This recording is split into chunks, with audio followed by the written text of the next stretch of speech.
Time passes for everyone, and not everyone has convinced. Here are 5 players who will have their last chance to establish themselves in the NFL in 2023. Before we begin, I remind you to subscribe to Go to Football and activate the bell icon to stay updated. Let's dive right into Mac Jones. I know. It seems crazy to include a guy who's only been in the NFL for 2 years on this list. But for Mac, it's a make-or-break situation. He's either going to show off all of his potential, or the Patriots are going to have a lot of reflecting to do.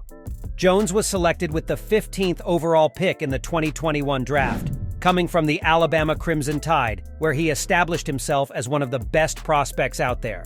Now, with the Patriots replacing the veteran Cam Newton, well, let's just say that it hasn't been perfect.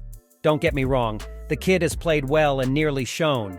Yet some of the blame must be shared by Bill Belichick and his staff, with a couple of questionable decisions.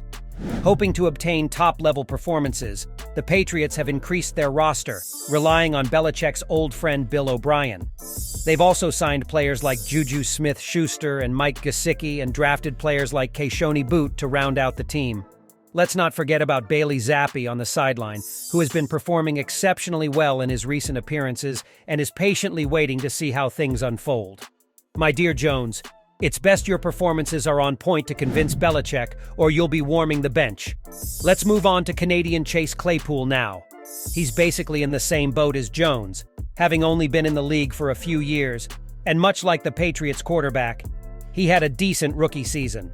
Selected 49th overall in the 2020 draft, the wide receiver showed some promise in his first year with the Steelers, registering 62 receptions for 873 yards and 9 touchdowns. Expectations were high for his sophomore year, with many hoping for a boost in his career. But we all know things don't always go as planned, otherwise we wouldn't be talking about him, right? Claypool's second season didn't quite measure up, finishing with 59 receptions for 860 yards and only 2 touchdowns. Needless to say, his performance left a bitter taste in the Steelers' mouths, who didn't give him a second chance and promptly traded him. So Claypool begins his new adventure with the Bears for a second-round pick in 2023. Did the move from Pittsburgh to Chicago help him get back on track? Clearly not. Claypool's first season with the Bears was a rough one, with only 14 receptions, 140 rushing yards, and 0 touchdowns in 7 games. Not exactly a stellar performance. He only played in 48% of the Bears' offensive snaps in those 7 games. This is the last year of Claypool's contract with the Bears, and frankly, it might be his last chance to prove his worth. His goal will be to return to his rookie season levels and convince the Bears to offer him a contract extension or to be a desirable free agent. My dear Claypool, it's time to step up and take your place in the league. Let's head to the beautiful and sunny beaches of California and talk about the Chargers' unsolved mystery, the infamous Kenneth Murray, their linebacker. The Los Angeles Chargers are elbowing their way through the AFC, competing against teams like the Kansas City Chiefs, the Bills, and the Cincinnati Bengals. But the 23rd draft pick in 2020 still remains a mystery. In the collective imagination, Murray was supposed to be an added weapon, the missing piece that would complete the puzzle of Joey Bosa's defense. But in 3 seasons, this guy born in '98 has only recorded 2 sacks, 1 interception, 6 passes defensed, and a forced fumble. After 3 years, wouldn't you expect more from your ace in the hole? These numbers take on a more critical aspect when we consider that Murray played 93% of the team's defensive snaps in 2020, 47% in the games he was available for in 2021, and 69% in 2022. The guy who came in with the highest expectations is vastly undershooting the team's goals, and the Chargers won't have much patience left with Murray. Whether he wants to continue his adventure in Los Angeles or establish himself as a true professional in this league, it's better Murray turns things around. 2023 could be his last chance. Murray is definitely not the only defensive player struggling.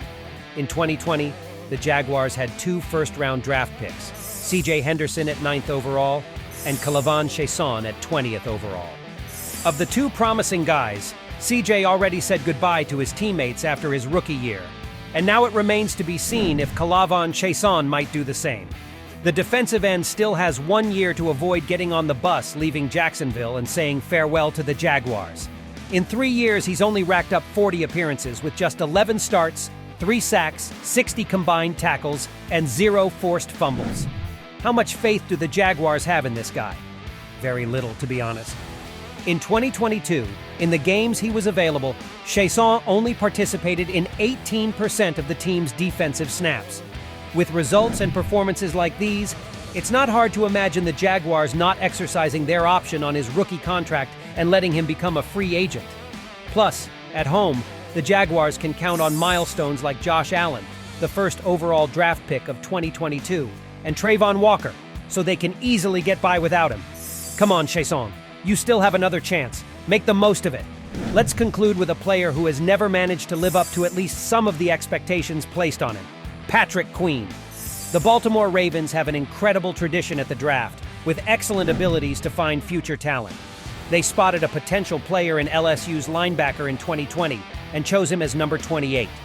As reigning champions of the AFC North, they considered Queen the perfect choice to complete their roster. Were the Ravens right? To date, it seems not. Queen has started every game as a starter since his first year in the league, and given the number of times he's taken the field, you certainly wouldn't expect such dramatic statistics. Queen has racked up 10 sacks, 9 pass defenses, 3 interceptions, and 4 forced fumbles.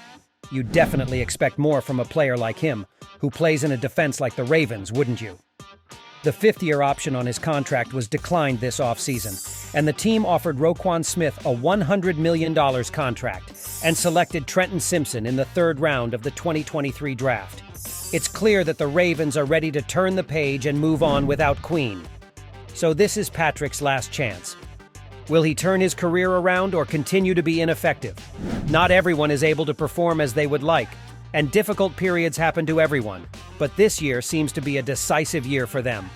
Who among them will be able to turn their career around, and who will waste their last chance? Let us know in the comments.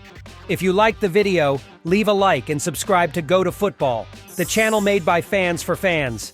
Thank you for following us. See you next time.